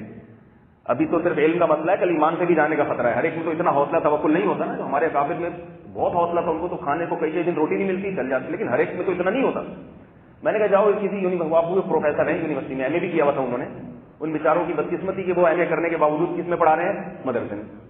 تو محتمم نے ان کا اخلاص بھی نہیں دیکھا، تو وہ جناب پھر اب کسی یونیورسٹی میں پڑھا رہے ہیں. اب ان کا گھر کے حالات اچھے ہوئے. تو میں نے کہا وہیں لوگوں کو تبلیغ بھی کرو. یونیورسٹی بھی تو تبلیغ کی ایک جگہ ہے نا، وہاں بھی لوگوں کو، یونیورسٹی کے طلبہ کو دین کی طرف لے کر آؤ، ان کو علم کی فضیلت سناؤ. تو یہ مولانا صاحب نے 10,000 حدیثیں یاد کی. کہہ رہے ہیں میں پھر مدرسے میں پڑھانے لگا. 6 مہینے تک تو وظیفہ نہیں ملا. 6 مہینے بعد محتمم نے 700 روپے پکڑا دیے. کہہ رہے میں نے کہا میں کس کو 700 روپے میں کس کو دکھاؤں گا؟ یہ میرے والدین نے اتنی قربانی دی میرے لیے. نتیجتاً وہ بھی چھوڑ چھاڑ کے کسی اسکول میں پروفیسر لگ گئے. سمجھ میں آ رہی ہے بات؟ تو یہ بیچارے کچھ اٹکے ہوئے ہوتے ہیں، مجھے نہ کہیں چندے آنا شروع ہو جائیں. میں اللہ کا شکر ہے بہت کھاتا پیتا آدمی ہوں، میرے کاروبار بھی اور میں بہت کچھ اللہ نے دیا ہوں. کہ آپ لفافے سے ملک سے ہمیں نہیں پتا تھا آپ کی اتنا چھوڑا بڑی میرا بہت ہے. میں جامع رشید میں ہوں، وہاں اللہ کا شکر ہے وہاں بہت کچھ ہوتا ہے. تو دیکھیں ویسے جو دین کے کام کرنے والے علماء ہیں، جو اپنے آپ کو دین میں مشغول کیا ہوا ہے، ان کی ذمہ داری بھی کس پر ہے؟ عوام پر ہے. حکومت مدارس کا خیال نہیں کرتی، حکومت علماء کا خیال نہیں کرتی. علماء کے لیے کوئی ویکینسی نہیں ہے. اب یہ درس نظامی سے کوئی فارغ ہوگا نا، یہ سند دکھا کے وہ کہیں چپڑاسی بھی نہیں لگ سکتا بیچارہ. اس کے پاس صرف ایک آپشن ہے، یا تو کسی مسجد کا امام لگ جائے، اور وہ پھر امام لگنے کے بعد جو اس کی کمیٹی والے اس کا بھرتا نکالتے ہیں انتظامیہ، اس سے بیچارے کو وہ ٹھٹر جاتا ہے. ٹھیک ہے، یہاں کی انتظامیہ الحمدللہ اچھی ہے، میں ڈرتا ورتا نہیں ہوں، لیکن واقعات یہاں کی انتظامیہ میں وہ نہیں ہے جو ایک دو چودراہٹیں ہوتی ہے نا، امام کی بے عزتی جو میں دوسری مسجدوں میں دیکھتا ہوں. وہ الحمدللہ یہاں وہ ماحول نہیں ہے، تبھی میں اتنا افیکٹ کیا. اس سے پہلے میں ایک مسجد میں گیا تھا، میں 8 مہینے وہاں نہیں برداشت کر سکا، وہاں سے میں نکل گیا. کیونکہ وہاں کے وہ جو صدر تھے نا، وہ ہر بیان کے بعد آپ یوں کہیں یوں نہ کہیں، یہ والا کریں یوں نہ کریں. میں نے کہا بھائی تو آگے بیٹھ جائیں یہاں. علم ہم نے حاصل کیا یا آپ نے حاصل کیا؟ ٹھیک ہے، مشورہ میں نے اس کو بتایا، مشورہ دے دیا کریں، لیکن اتنی زیادہ پنچایتیں. پھر مجھے کسی نے بتایا یہ 4 بیویاں بدل چکا ہے، امام کہاں سے رکھے گا؟ یہ بدلنے کا مطلب ایک شادی کی سمجھ میں نہیں آئی چھوڑ دیا، دوبارہ شادی کی وہ بھی سمجھ میں چھوڑ دی، دوبارہ شادی کی وہ بھی سمجھ میں نہیں آئی چھوڑ دی، چوتھی شادی کی وہ سمجھ میں نہیں آئی چھوڑ دی، 5ویں کی. میں نے کہا یہ بیویاں نہیں اس کو ٹک رہی، امام کہاں سے ٹکے گا؟ تو کئی امام اس سے پہلے بدل چکے تھے. تو انتظامیہ جو مساجد کی اکثر 100% نہیں، بعض جگہ اچھے بھی ہوتے ہیں، اکثر انتظامیہ کیا ہوتی ہے، وہ عالم کو بیچارے کو پنپنے ہی نہیں دیتے، اس کو ڈھنگ سے کام کرنے ہی نہیں دیتے ہیں. اس کو ایسا ساس بہو والا چکر شروع ہو جاتا ہے کہ وہ اس کی ساری صلاحیتیں ٹھٹر کے اتنی سی ہو جاتی ہیں، وہ کچھ بھی نہیں کر سکتے. وہ پھر اسی میں لگا رہتا ہے، کہیں سے چندہ آ جائے، کہیں سے ابھی آ جائے. وہ بیچارہ بال بچے اور سب اسی میں اس صلاحیتیں دفن ہو جاتی ہے بیچارے کے لیے. تو یہ ذمہ داری بھی کس کی ہے میرے بھائی؟ عوام کی ذمہ داری ہے کہ اپنے اڑوس پڑوس جو علماء دین کے کام میں لگے ہوئے ہیں، جو تبلیغ میں نکلے ہوئے ہیں سال کے لیے 1.5 سال کے لیے، ان کے گھر جا کے حالات دیکھو. وہ بیچارہ دین کے لیے قربانی دے رہا ہے نا، تو آپ کی بھی تو ذمہ داری بنتی ہے اس سے پوچھ لو بھائی گھر میں خیریت ہے، کوئی چیز لانی ہو، کوئی خرچے کی کمی ہو، وہ تو اللہ کے راستے میں توکل سیکھنے گیا. وہ کبھی آپ سے یہ نہیں کہے گا کہ میرے گھر میں کھانے کو نہیں ہے، کیونکہ اس کو تو یہ سکھایا گیا ہے کہ یہ سیکھنے تھوڑی جا رہے ہو تم، اس کو تو یہ بتایا گیا ہے. تو یہ کس کی ذمہ داری ہے؟ محلے والوں کی ہے. بھائی اس کے گھر کی خبر گیری کرے، اس کا خیال کریں، جا کے اس سے پوچھیں کوئی مسئلہ تو نہیں ہے. پوچھتا ہی نہیں ہے کوئی، کہہ گیا ہوگا کر کے گیا ہوگا کچھ، ٹھیک ہے وہ بیچارہ کر کے گیا ہے، لیکن جو پیچھے رہنے والے لوگ ہیں ان کی بھی ذمہ داری بنتی ہے. تو اس کو کیا ہو گیا؟ تو حدیث میں آتا ہے لا یأکل طعامک الا تقی. نبی صلی اللہ علیہ وسلم فرمایا تمہارا کھانا متقی کے علاوہ کوئی بھی نہ کھائے. علماء نے اس حدیث کا مطلب بیان کیا ہے کہ کھانا جب لگتا ہے پھر تو یہ فرق نہیں کیا جاتا نا کہ متقی کو کھلاؤ اور جو فاسق فاجر ان کو ہٹا دو، ایسا تو نہیں ہوتا. تو حدیث کا مطلب علماء نے بیان کیا ہے کہ تعلق کس سے رکھو؟ نیک لوگوں سے، تاکہ تمہارا کھانا کھانے کی نوبت انہی کو آئے، نیک لوگوں کو. تو اس سے بھی پتہ چلتا ہے کہ نیک لوگوں کو کھلانا یہ بھی اللہ کو پسند ہے. تبھی مولویوں کے لوگ کہتے ہیں نا دعوتیں بہت ہوتی ہیں، یہ حدیث سنی ہوئی ہے، کھلاتے بہت ہیں. میں نے دعوتوں میں جانا چھوڑ دیا، یہ میں ویسی جنرل نالج کے ایک بات، اس لیے کہ وقت بہت زیادہ ضائع ہوتا ہے. میری دعوت کریں گے تو میں قبول نہیں کروں گا سوائے 2-4 جو اپنے قریبی لوگ ہیں، کیونکہ دعوتیں لوگ میں جذبہ ہے الحمدللہ علماء کو کھلانے کا، یہ ایک لوگوں میں ہے، لوگ خوش ہوتے ہیں. لیکن یہ کہ وہ وقت بہت زیادہ اس میں ضائع ہوتا ہے. آپ وہاں بھی دعوت کر کے آئے، وہاں پہ ادھر کھا کر آ رہے ہیں، پھر 1 گھنٹہ وہاں لگا. کئی دفعہ میں نے ایسے ہوا کہ میں گیا تو بغیر کھائے بھاگ کے آ گیا کوئی بہانہ کر کے، مجھے پتا تھا یہ اتنا ٹائم لگے گا نا اس میں. تو ہمارے حضرت نے بھی دعوتوں میں جانا بالکل چھوڑ دیا تھا. تو ہم حضرت سے حیران ہوتے تھے کہ نبی صلی اللہ علیہ وسلم نے تو مسلمان کی دعوت قبول کرنے کا حکم دیا ہے، تو ہمارے حضرت اس حدیث پر عمل کیوں نہیں کرتے؟ تو حضرت فرماتے تھے تجربے بھی کوئی چیز ہوتی ہے. اس حدیث پر عمل کرنے بہت ساری حدیثوں پہ عمل چھوٹ رہا ہے کیونکہ وقت ضائع ہو رہا ہے بہت زیادہ. لوگ تو بیچارے خوش ہوتے ہیں لیکن وہ ان کا جو وقت ضائع ہو رہا ہوتا ہے تو وہ وقت ہی بچانے کے لیے، تو اس لیے کوئی دعوت شاوت نہ کرے. لیکن ویسے علماء کو کھلانا یہ بھی حدیث میں اس کی ترغیب ہے اور یہ اچھی عادت ہے. ہمارے محلے میں ایک صاحب ہیں، بتانے میں کوئی حرج نہیں ہے، شریعت میں کسی کی اچھے کام سے اس کی حوصلہ افزائی کا بھی حکم ہے. میں جب یہاں امام بن کے آیا تو انہوں نے کہا کہ بھائی ہم نے کوئی کوشش کی ہر ہفتے نہ کسی عالم کو لے کر آئیں گے بیان کرنے کے لیے، ہر ہفتے یا مہینے میں 1 مرتبہ. تو انہوں نے مجھے بتایا کہ بھائی جو بھی مولانا صاحب آئیں گے نا مسجد الفلاحیہ میں بیان کے لیے، ان کا کھانا میرے ذمہ ہے. دل پہ ایک اچھا اثر پڑا. میں نے کہا بھائی ماشاءاللہ خاندانی سوچ ہے یا نہیں. جب بھی کوئی مولانا صاحب آئیں گے بیان کرنے کے لیے تو اکثر رات کو آتے ہیں نا تو کھانے کا ٹائم ہو جاتا ہے، تو ان صاحب نے کیا کہا کھانا کس کے ذمہ ہے؟ میرے ذمہ. تو یہ ایک اچھی صفت ہے، ایسا جذبہ ہونا چاہیے. کتنا کھا لے گا بیچارہ وہ مولانا صاحب جو آئے گا، ہیں بھی وائٹ چینل والے، ٹھیک ہے نا، تو وہ میرا خیال ہے بہت زیادہ تو حساب کتاب نہیں ہے. تو خرچ کرنے کا یہی مطلب ہے. لیکن سب سے زیادہ پہلی ذمہ داری کہاں ہے؟ یہ یاد رہے گا، سب سے پہلی ذمہ داری بیوی بچوں کی ہے، جو اہل و عیال ہیں. بعض لوگ تو دعوتوں سے اڑا رہے ہیں، ادھر بھی کھلا رہے ہیں، دوستوں کو بھی، بیوی کو کھلانے کے لیے ان کے پاس کچھ ہے نہیں. یہ پھر اللہ اس کے رسول صلی اللہ علیہ وسلم کی تعلیمات کی مخالفت. پھر یہ اللہ کی رضا کے لیے نہیں ہوگا. دوستوں کو جتنا کھلاتے ہیں بیوی بچوں کو اس سے زیادہ چاہیے. شکایتیں آتی ہیں نا گھروں سے، دعوتیں چل رہی ہیں، دعوتوں پہ دعوتیں چل رہی ہیں، ادھر بیوی بچے جناب ان کو وہی لا کے کھلا رہے ہیں، ان کو وہی راشن جو ڈالا ہے نا اسی پہ ڈر کھا رہے ہیں. بعض لوگ ہم نے دیکھے ہیں جب ہوٹل پہ جا کے کھاتے ہیں تو گھر کے لیے بھی پیک کروا لیتے ہیں. تو میں نے تو ایک لفظ سیکھا ہے خاندانی اور غیر خاندانی. کچھ عادتوں سے انسان کا پتہ چلتا ہے کہ خاندانی ہے یا غیر خاندانی. تو میں کبھی دوستوں کے ساتھ ہم کبھی جاتے ہیں نا ہوٹل پہ کھانا کھانے کے لیے، تو میں دیکھتا ہوں کہ بعض لڑکے یہ کرتے ہیں کہ گھر کے لیے بھی پیک کروا لیتے ہیں. تو مجھے اندازہ ہوتا ہے کہ یہ ماشاءاللہ کیا ہے، خاندانی آدمی ہے. خیال کر رہا ہے یار میں نے یہاں کھائے تو گھر والے بھی کھا لیں، کیا خیال ہے. تو اللہ نے یہ 2 صفت. اب اس میں کسی کا اختلاف نہیں، یہ سب مسلک والے مانتے ہیں. تو ان 2 چیزوں پہ آ جاؤ. اور کچھ چیزیں ایسی ہیں جو اللہ نے حرام قرار دے دی، ان کو چھوڑ دو، اس میں بھی کسی کا اختلاف نہیں. زنا کو اللہ نے حرام قرار دیا کہ نہیں دیا ہے بھائی؟ بد نظری قل للمؤمنین یغضوا من ابصارہم، مومنین سے کہہ دیجیے اپنی نگاہوں کو جھکائیں. یونیورسٹیوں میں کیا ہو رہا ہے، لڑکیوں سے دوستیاں، جو تعلیمی ادارے ہیں ان میں کانورزیشن ہوتی ہے، لڑکے لڑکیاں آپس میں بیٹھتے ہیں، سب حرام ہے بھائی، جائز نہیں ہے آپ کے لیے.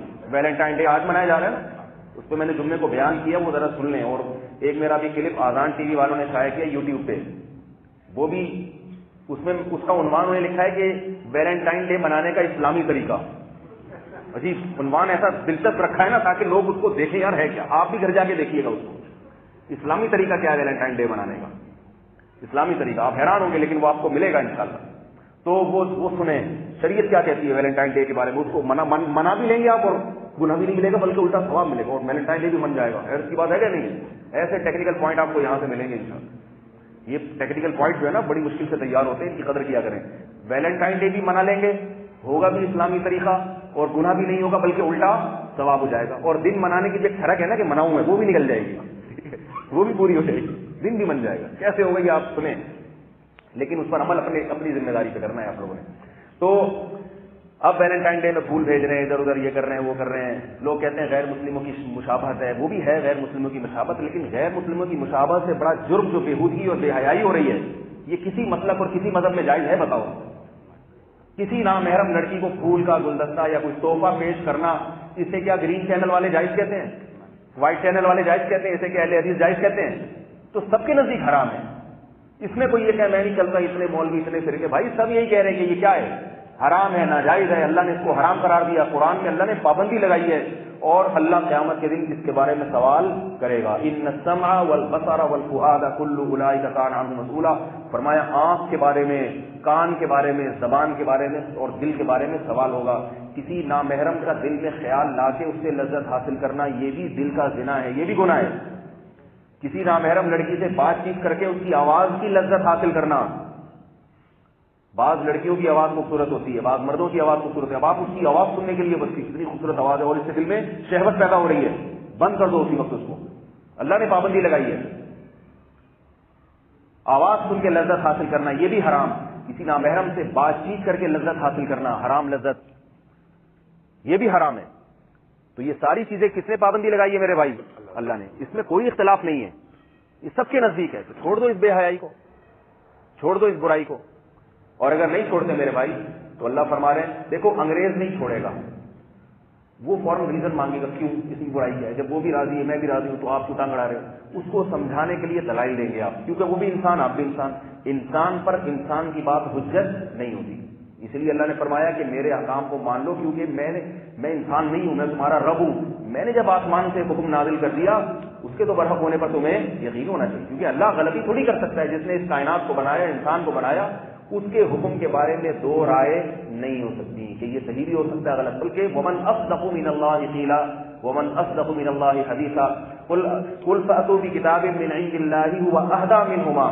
بتاؤ اس سے زیادہ ہدایت والی کوئی کتاب ہے تو وہ لے کر آؤ. اللہ کی کتاب سے بڑھ کر کون سی کتاب ہدایت والی ہوگی؟ اللہ نے فرمایا الا علی ازواجہم او ما ملکت ایمانہم. مرد اپنی خواہش صرف اور صرف اپنی بیوی سے پوری کر سکتا ہے، بیوی کے سوا کسی کو ہاتھ لگانے کی بھی اجازت نہیں، ہاتھ بھی نہیں لگا سکتا. یہ اللہ کا قانون ہے بھائی، اس پر عمل کرو، نکاح کرو اور یہ فحاشی سے اپنے آپ کو بچاؤ اس فحاشی سے. اس کے نتیجے میں کیا ملے گا اللہ نے یہ اگلی میں صرف ترجمہ کر کے بیان کو ختم کرتا ہوں. فرمایا رسولا یتلو علیکم آیات اللہ مبینات.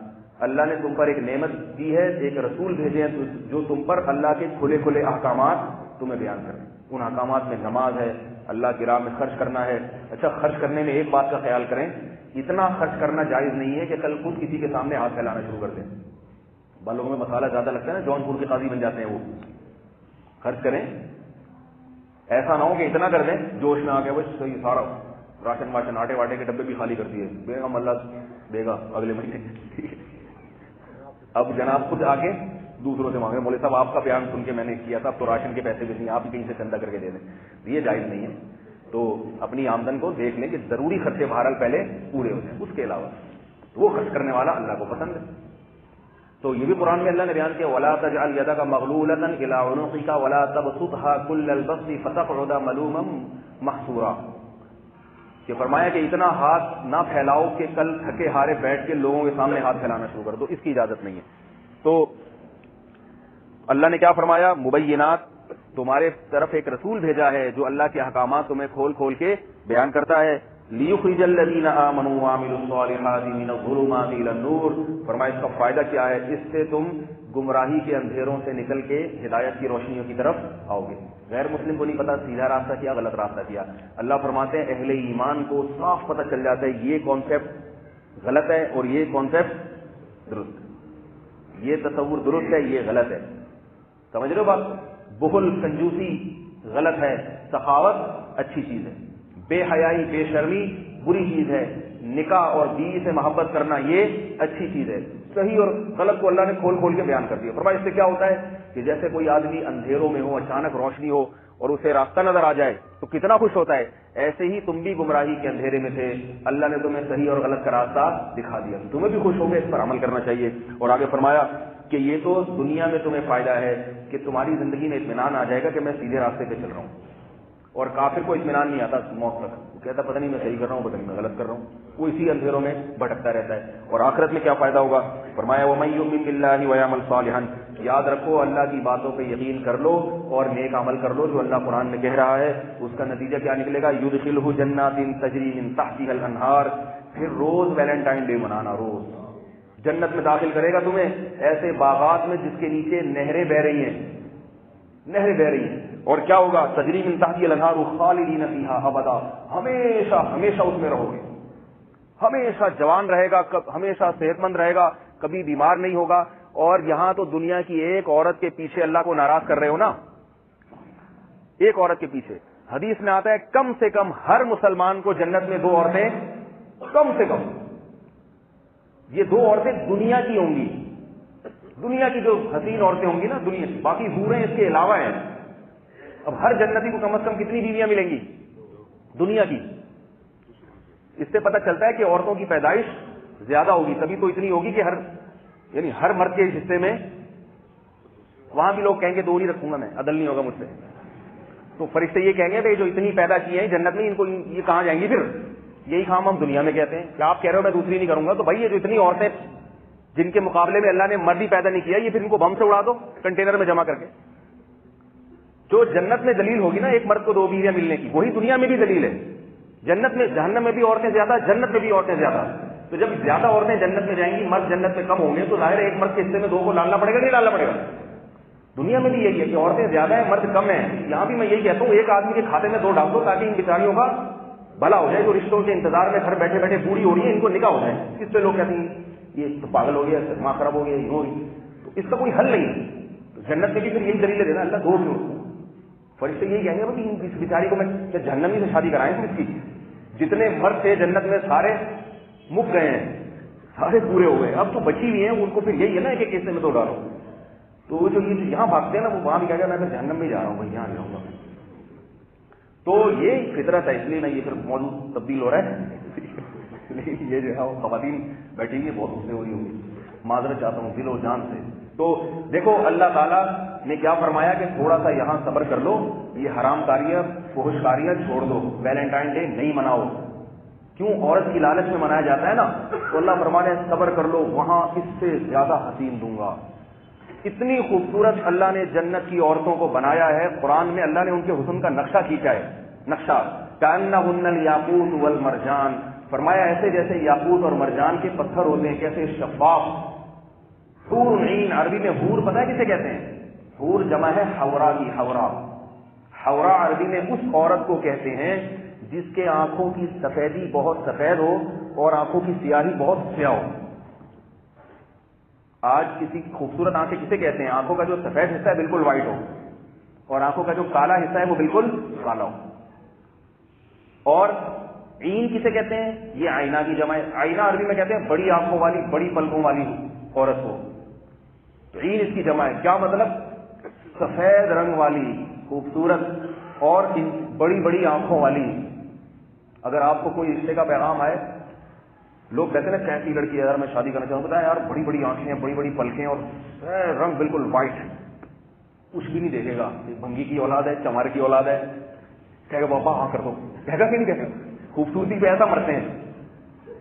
چاہے وہ بھنگن کی اولاد ہو, چمارن کی اولاد ہو, چور ہو, چرسیوں کے گھر میں کوئی خاندان بڑی کو آنکھیں نا سفید چلے گا, ایسے عاشق ہو جاتے ہیں. اللہ کیا فرما رہے ہیں جنت کی عورت کے بارے میں؟ ایک جگہ نہیں, درجنوں جگہ اللہ فرماتے ہیں رنگ بھی سفید اور آنکھیں بھی بڑی بڑی. یہ کیا کہتا ہے؟ نہیں چلے گا. یہ کیا کہتا ہے؟ پھر بھی اسی گند میں منہ مارے گا, دنیا کے گند میں منہ مارے گا. اور کیا فرمایا؟ مقصورات فی الخیام. دنیا میں جن عورتوں سے تم چکر بازیاں کر رہے ہو نا, ان کی تمہارے علاوہ بھی بہت سی چکر بازیاں ہوتی ہیں جو یہ تمہیں نہیں بتا رہی ہوتی.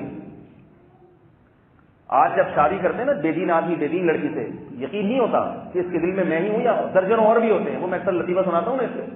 ایک آدمی کی شادی ہوئی, دلہن کے کمرے میں گیا تو دلہن سے کہہ رہے آج سے تم ہی میرے ستار بھی ہو, ہاں آج سے تم ہی میری کائنات بھی ہو, میری راحت بھی ہو, میری مسرت بھی. وہ تو بیچارہ ایک ڈائلگ بول رہا ہے نا کائنات, وہ سمجھ رہی اپنی سہیلیوں کے نام بتا رہا ہے. کائنات لڑکیوں کے نام بھی ہوتا ہے نا, مسرت بھی اور وہ راحت بھی اور فرحت بھی. تو وہ بیچارہ اس چکر میں کہہ رہے کہ میں میری فرحت میری خوشی بھی تم, مسرت بھی تم. تو وہ سمجھی کہ یہ کچھ چکر ہے. تو وہ کہتا ہے بیگم آج سے تم ہی میری راحت میری مسرت میری فرحت اور جو ہے میری برکت تم ہی ہو. تو جب میں کہتا ٹھیک ہے, پھر آج سے ستار بھی تم, غفار بھی تم, کلیم بھی تم, وسیم بھی تم. وہ کہہ رہے یہ کیا ہو رہا ہے؟ کہہ رہے جب تم نے میرے لیے اتنی قربانی دی ہے کہ ساری اپنی لڑکیوں کو چھوڑ کر آ گئے, تو میرے بھی سارے فرینڈ تھے آج سے یہ ہو رہا ہے. سمجھ رہے ہیں یہ ہو رہا ہے. جنت کی عورت کے بارے میں اللہ نے کیا فرمایا؟ لم یطمثہن انس قبلہم ولا جان.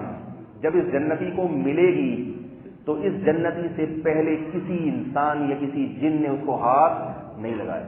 مقصورات فی الخیام, مشک و عنبر کی مٹی سے بنا کے اللہ نے اسے خیمے میں بند کر دیا کہ اس خیمے کا دروازہ وہ جنتی کھولے گا جو دنیا میں تہجد کی نماز پڑھتا ہے رات کو اٹھ کے, اور دن میں نظر کی حفاظت کرتا ہے اور اللہ کے حکام پر چلتا ہے. وہ ہے جو اس خیمے کا پردہ اٹھائے. یہاں ایک بات بتا کے بس بیان ختم کرتا ہوں. یہ جو خواتین ہیں ان کو بہت غصہ آتا ہے کہ مردوں کے اتنے مزے, ان کو اتنی 70 مل رہی ہیں اور اتنی خوبصورت ہو, ہمیں تو یہی والا ملے گا کہ بڑی بڑی پوچھوں والا ہے. بھائی خواتین پر پریشان ہوتی ہیں نا اس میں, اور پھر ان کو یہ بھی ڈر ہوتا ہے کہ اتنی سوکھنے ہوں گی ہمارے اوپر. یاد رکھو جو جنت میں جو حوریں سوکھنے ہوں گی نا, یہ ماتحت ہوں گی دنیا کی عورت کے. ان حوروں کے وہ حقوق نہیں ہوں گے جو دنیا سے جو عورت جنت میں جائے گی نا, اس کو وہ سوگنوں پہ خوشی اس لیے ہوگی کہ وہ سوگنوں پہ حاکم ہوگی. وہ جنت کی حوریں اس کی نوکروں کی طرح خدمت کریں گی, اس کی وہ حاکم ہوگی. حضرت عائشہ رضی اللہ تعالیٰ نے فرمایا اللہ تعالیٰ اس دنیا کی عورت کو جنت کی حور سے زیادہ حسن دیں گے. کسی نے پوچھا ایسا کیوں ہے؟ وہ تو مجھ کو عمر کی مٹی سے بنی ہے, تو دنیا کی مٹی سے بنی. حضرت عائشہ نے بڑا پیارا جواب دیا, فرمایا اس نے جنت میں جانے کے لیے روزے نہیں رکھے, اس نے روزے رکھے ہیں. اس نے جنت میں جانے کے لیے نمازیں نہیں پڑھی, اس نے نمازیں پڑھی ہیں. تو جو عمل کر کے جنت میں جائے گی, یہ کیسے ہو سکتا ہے کہ اس کا حسن کم ہو اور حور کا حسن زیادہ ہو جائے؟ کیسے ہو سکتا ہے؟ اور یہ بھی یاد رکھیں کہ یہ جو جنت میں جو عورتیں کہتی ہیں ہمارے یہی والا ملے گا میں وہاں پہ, تو یہ والا اس کی ریپیئرنگ ہوگی. یہ اس کنڈیشن میں نہیں جائے گا اتنی بڑی بڑی مونچھیں اور ایسے پسینے کی بدبو. بلکہ بہت سے لوگ تو ایسے ہیں, میں ان سے میرے پرتکلف دوست ہیں نا, وہ دوستوں سے انسان مذاق کر سکتا ہے, وہ مجھ سے کہتے ہیں کہ بھائی وہ یار ہم بھی جنت میں جائیں گے. تو میں ان سے کہتا ہوں تم انشاءاللہ امید ہے جاؤ گے, لیکن تمہاری ریپیئرنگ نہیں ہوگی, تمہیں کھول کے دوبارہ جوڑا جائے گا. ریپیئرنگ اس کی ہوتی ہے جو ریپیئرنگ سے جس میں کوئی تھوڑا بہت ڈینٹنگ پینٹنگ کا کام ہو, تھوڑا سا جبڑا یہاں سے تھوڑا سا, تو تمہارا اتنا بہت کام ہے بھائی اس میں. یہ سیٹنگ اس کرنی ہے, پورا کھول کے جبڑے وبڑے ناک واک الگ کر کے پورا الگ سے اس کی پینٹنگ ہوگی, ڈینٹنگ پینٹنگ کا کام, ایک ایک پرزے پہ الگ کھول کے دوبارہ سے نئے سرے سے تمہیں ریکنڈیشن ڈالی جیسے ہوتی ہے نا. تو اس لیے خواتین پریشان نہ ہوا کریں کہ یہی والا دوبارہ وہ ملے گا, یہی والا اگر جنت میں گیا, لیکن انشاءاللہ یہ اچھا ہو جائے گا. اس کو اللہ تعالیٰ اس میں جمال دیں گے. کوشش کریں پہنچ جائیں کسی طرح سے وہاں. اصل جو مسئلہ ہے نا وہ کیا ہے, پہنچے جہنم میں اللہ نہ کرے, اعمال ایسے ہوں پھر کیا ہو رہے ہیں, کیا بازار جنت کے اور کیا شہد اور دودھ کی نہریں, وہ تو پھر جنتیوں کے لیے. اللہ تعالیٰ ہمیں ایسے اعمال اختیار کرنے کی توفیق عطا فرمائے کہ آج ہم جیسے یہاں جمع ہیں, اللہ ہم سب کو جنت میں اس طرح سے جمع کرے. اور وہ ظاہر ہے وہ نظر کی حفاظت کے ساتھ ہوگا میرے بھائی, بے حیائی بےہودگی میں نہیں ہو سکتا ہے. لڑکیوں سے رات پوری رات ایسے مزبازیاں گپے مارنا, ان سے پوری پوری رات ان سے فون میں باتیں کرنا، حرام لذتیں حاصل کرنا، ان چیزوں کے ساتھ یہ چیزیں نہیں ہو سکتی. اللہ نے جنت پاک دامن لوگوں کے لیے بنائی ہے، بے شرموں کے لیے نہیں بنائی. اور قرآن میں ایک لفظ بہت سخت اللہ نے استعمال کیا ہے، ام نجعل المتقین کالفجار. بہت سے لوگ کہتے ہیں اللہ معاف کرنے والا ہے، یار چلتا ہے معاف کرنے والا ہے. اللہ نے فرمایا کہ یہ کیسے ہو سکتا ہے کہ جو گناہوں سے بچنے والا ہے اور جو بچنے والا نہیں ہے، میں دونوں کو ایک جیسا حساب کر دوں؟ ایسا کیسے ہو سکتا ہے؟ ایک بیٹا باپ کا فرمانبردار ہے اور ایک باپ کا باغی ہے، باپ دونوں کے ساتھ ایک جیسا سلوک کرے تو محلے والے پکڑیں گے نا کہ کیا کر رہے ہو یہ. تو اللہ بھی فرماتے ہیں کہ جب ایک باپ یہ کام نہیں کر سکتا تو میں تو عادل ہوں، میں تو جو ہے بڑا عدل کرنے والا، میں دونوں کو ایک جیسا ٹھکانہ کیسے دے دوں گا؟ اس نے ایک نے اپنی خواہشات کا خون بہایا اور ایک اپنی ساری حرام خواہشات پوری کر کے آ رہا ہے، اس کو بھی جنت میں، اس کو بھی. ایسا نہیں ہو سکتا، یہ اللہ کا قانون اور ضابطہ نہیں ہے. پرہیزگاروں کے لیے جنت ہے اور نافرمانوں کے لیے اللہ نے عذاب رکھا ہے، سزا رکھی ہے. اللہ تعالی ہم سب کو نافرمانی سے بچنے کی توفیق عطا فرمائے.